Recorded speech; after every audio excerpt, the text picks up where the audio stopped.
Hi friends, இந்த வீடியோவில் என்ன பார்க்க போகிறோம்னா குரூப் 4ல் இப்போ நியூவாக ரிவைஸ்டு சிலபஸில் நியூவாக ஆட் பண்ணியிருக்கிற யூனிட் 8 வந்து வேர் டு ஸ்டடி தான் வந்து பார்க்க போகிறோம். யூனிட் 8ஓட ஹெட்டிங் வந்து என்ன, ஹெட்டிங் வந்து என்ன கொடுத்துருக்காங்கன்னு பார்த்தீங்கன்னா தமிழ்நாட்டின் வரலாறு, பண்பாடு, மரபு மற்றும் சமூக அறிவியல் இயக்கங்கள். இதான் யூனிட் 8ஓட ஹெட்டிங். ஓகேங்களா? இதில் வந்து மொத்தம் 4 டாபிக் வந்து கொடுத்துருப்பாங்க. ரோமன் 1, 2, 3, 4 அப்படி 4 வந்து கொடுத்துருப்பாங்க. அதை வந்து எங்கெங்கெல்லாம் படிக்கலாம் அப்படிங்கிறது இந்த வீடியோவில் வந்து பார்க்கலாம். ஓகே, ஃபஸ்ட்டு டாபிக் என்னென்னா தமிழ் சமுதாய வரலாறு, அது தொடர்பான தொல்லியல் கண்டுபிடிப்புகள் அப்படிங்கிறது தான் வந்து ஃபஸ்ட்டு டாபிக். ஓகேங்களா? இதிலே வந்து அதாவது ஃபஸ்ட் ரோமன் லெட்டர்லேயே வந்து இன்னும் ஒரு டாப்பிக்கும் வந்து இருக்குது. அதில் இது ஃபஸ்ட்டு. ஓகேங்களா? பாருங்கள், இதுக்கு எந்த லெசன்லாம் படிக்கணும்னு பார்த்தீங்கன்னா தமிழ்நாட்டின் பண்டைய நகரம் 6th ஸ்டாண்டர்ட் ஃபஸ்ட் டேர்மில் இருக்கிற சோஷியல்லேருந்து படிக்கணும். ரெண்டாவது தமிழ்நாட்டின் பெருங்கற்காலம் 6th standard second term social. மூணாவது தமிழகத்தின் பெருங்கற்காலம் 11th ஸ்டாண்டர்ட் ஹிஸ்ட்ரியில் படிக்கணும். நாலாவது பண்டைய தமிழகத்தின் சமூகமும் பண்பாடும் சங்ககாலம் 6th ஸ்டாண்டர்ட் தேர்ட் டேர்ம் படிக்கணும். அஞ்சாவது தொல்பழங்கால தமிழகம் 9th ஸ்டாண்டர்ட் புக்கில் சோஷியல் புக்கில் படிக்கணும். ஆறாவது தொடக்க கால தமிழ் சங்கமும் பண்பாடும் 9th ஸ்டாண்டர்ட் சோஷியல் புக்கில் வந்து படிக்கணும். ஓகேங்களா? நெக்ஸ்ட் வந்து ஏழாவது வந்து தமிழக பண்பாடு ஓர் அறிமுகம் 11th ஸ்டாண்டர்ட் எத்திக்ஸ் புக்கில் படிக்கணும். எட்டாவது தமிழர் பெருவிழா Pongal 6th standard second term தமிழில் படிக்கணும்.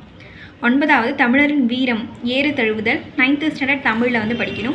பத்தாவது தமிழரின் விருந்தோம்பல் 10th ஸ்டாண்டர்ட் தமிழில் படிக்கணும். 11வது தமிழரின் குடும்ப முறை 12th ஸ்டாண்டர்ட் தமிழில் படிக்கணும். 12வது திருவிழாக்கள் 11th எத்திக்ஸில் வந்து படிக்கணும்.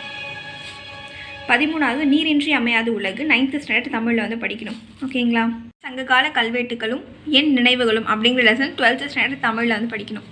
15வது அகழாய்வு நடைபெற்ற இடங்கள் அப்படிங்கிற லெசன் 9th ஸ்டாண்டர்ட் தமிழில் வந்து படிக்கணும். இந்த டாபிக் வந்து இது மட்டும் போதுமா அப்படின்னு கேட்டிங்கன்னா வந்து கிடையாது.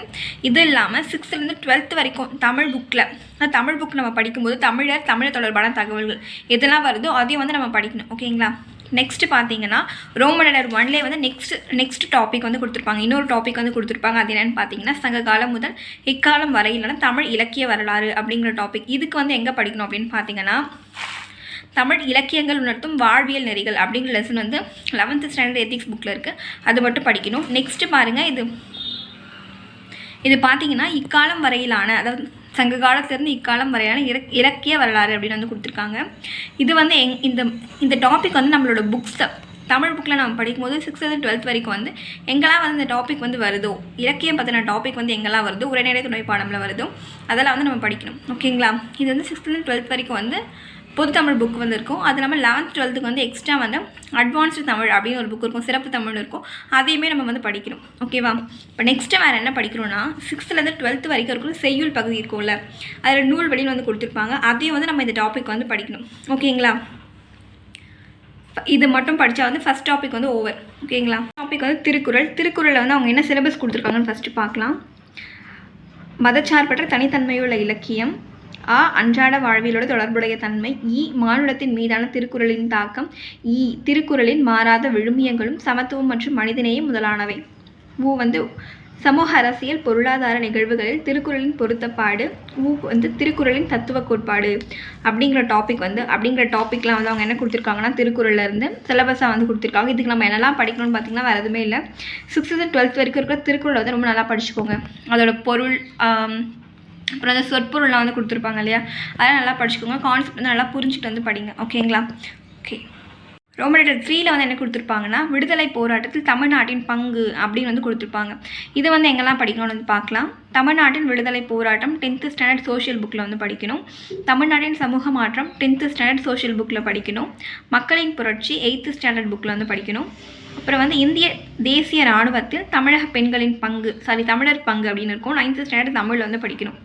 கப்பலோடைய தமிழன் 6th ஸ்டாண்டர்ட் தமிழில் வந்து படிக்கணும். ஓகேங்களா? 2லேயே வந்து இன்னும் 2 டாபிக் வந்து கொடுத்துருப்பாங்க. அதில் ஒன்று வந்து ஆங்கிலேயர் ஆட்சிக்கு எதிரான தொடக்க கால கிளர்ச்சி அப்படிங்கிற ஒரு டாபிக் வந்து கொடுத்துருப்பாங்க. இதுக்கு வந்து எங்கே படிக்கணும் அப்படின்னு பார்த்தீங்கன்னா நம்ம வந்து ஐஎன்எம் வேர் டு ஸ்டடீஸ் வந்து போட்டிருப்போம் இதுக்கு முன்னாடி வீடியோவில். அதில் இதே டாப்பிக்கில் வந்து 6 லெசன் வந்து இருக்கும். ஓகேங்களா? அதில் இருக்கும், அதை பார்த்தீங்கன்னா தெரியும். அந்த 6 லெசன் மட்டும் படித்தா போதும் இந்த டாப்பிக்கு.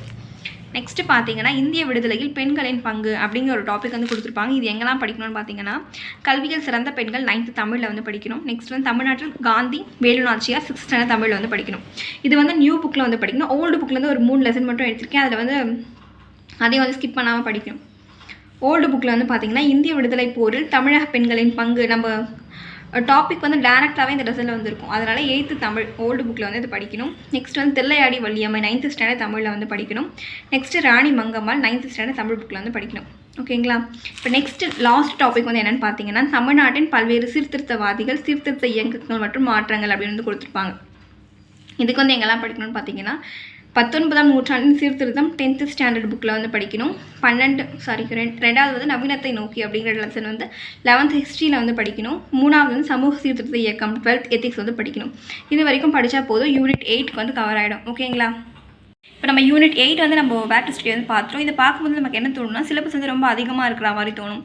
ஆனால் வந்து அந்த மாதிரி வந்து இல்லை. இப்போ பார்த்தீங்கன்னா இந்த லெசனில் வந்து பாருங்கள், ஃபஸ்ட் டாப்பிக்கில் வந்து மொத்தம் எத்தனை லெசன் கொடுத்துருப்பாங்க படிக்கணும்னா மொத்தம் வந்து ஒரு 13 லெசன் வந்து படிக்கிற மாதிரி இருக்கும். இதில் வந்து நம்ம படிக்க ஆல்ரெடி வந்து இதில் நம்ம பேக் டு ஸ்டடி நம்ம நிறைய அதாவது ஹிஸ்ட்ரி அதெல்லாம் பார்த்துருந்தோம்னா நிறைய வந்து படிச்சிருப்போம். இதில் நம்ம படிக்க வேண்டியது வந்து லெசன் நம்பர் 2 தமிழ்நாட்டின் பெருங்கற்காலம் தான் படிக்கணும். லெசன் நம்பர் 3 தமிழகத்தின் பெருங்கற்காலம். லெசன் நம்பர் 5 தொல்பழங்கால தமிழகம். லெசன் நம்பர் 7 தமிழ்நாட்டு பண்பாடு ஒரு அறிமுகம். லெசன் நம்பர் 12 திருவிழாக்கள். ஓகேங்களா? இது மட்டும் தான் நம்ம வந்து படிக்கணும் இந்த டாபிக். மீதி எல்லாமே வந்து தமிழ்லையும் ஹிஸ்ட்ரிலையும் வரும். அதனால் இது வந்து தமிழ்லேயே நம்ம படிச்சிடுவோம். பொது தமிழுக்கு படிக்கும்போது அதில் படிப்போம். அதுக்கப்புறம் வந்து ஹிஸ்ட்ரியில் வரதுல வந்து நம்ம ஹிஸ்ட்ரி டாபிக் வந்து படிச்சுப்போம். ஓகேங்களா? அப்புறம் வந்து இது பாருங்கள், லெசன் நம்பர் 14, 15 இருக்கும் பாருங்கள். இதுவுமே வந்து நம்ம தமிழில் இருக்குது. அதனால் தமிழ்லேயே வந்து படிச்சிடுவோம்.